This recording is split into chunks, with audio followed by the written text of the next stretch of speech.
Des animations, on en voit partout. Et le principe est plutôt simple. Tout le monde de nos jours peut en faire. On sort notre téléphone, on prend un objet en photo image par image et on a une animation. Par contre, en faire une bonne, c'est autre chose. Dans cette vidéo, je vais vous expliquer en quoi cet art est si difficile à maîtriser, en expliquant en quoi retourne ses fondements et en m'appuyant de mes difficultés personnelles, car j'ai fait une animation pour l'occasion que je montrerai à la fin de la vidéo.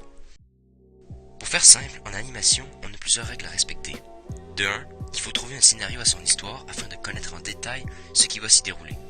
De 2, on doit adapter son animation selon les bruitages ou la musique que l'on va insérer pour que le bruitage corresponde à ce qu'on voit. En plus de cela, il existe 12 principes d'animation qui ne sont pas tout à fait des règles, mais des formules pour que le tout soit plus amusant à regarder. Si on les résume, il faut que l'animation soit pas nécessairement réaliste, mais cohérente pour qu'on y croie. Pour ça, les lois de la physique doivent être un minimum respectées. Ceci n'est pas du tout la même chose que cela. L'idée c'est de modifier la distance du sujet par rapport à son environnement entre chaque image pour créer un changement de vitesse. Le but est aussi d'amplifier les expressions, les mouvements, mettre de l'emphase dans les démarches, des gestuels et même de l'environnement. L'objectif n'est pas de caricaturer, mais d'exagérer. Tout est rapide dans une animation, il faut surtout recréer une démarche cohérente des mouvements, même si cela implique de rendre certaines images complètement absurdes. Sauf que la majorité de ces principes concernent surtout les personnages, et animer des personnages, c'est extrêmement difficile, juste au niveau des expressions faciales. En ce qui concerne les mouvements, c'est pas de la tarte.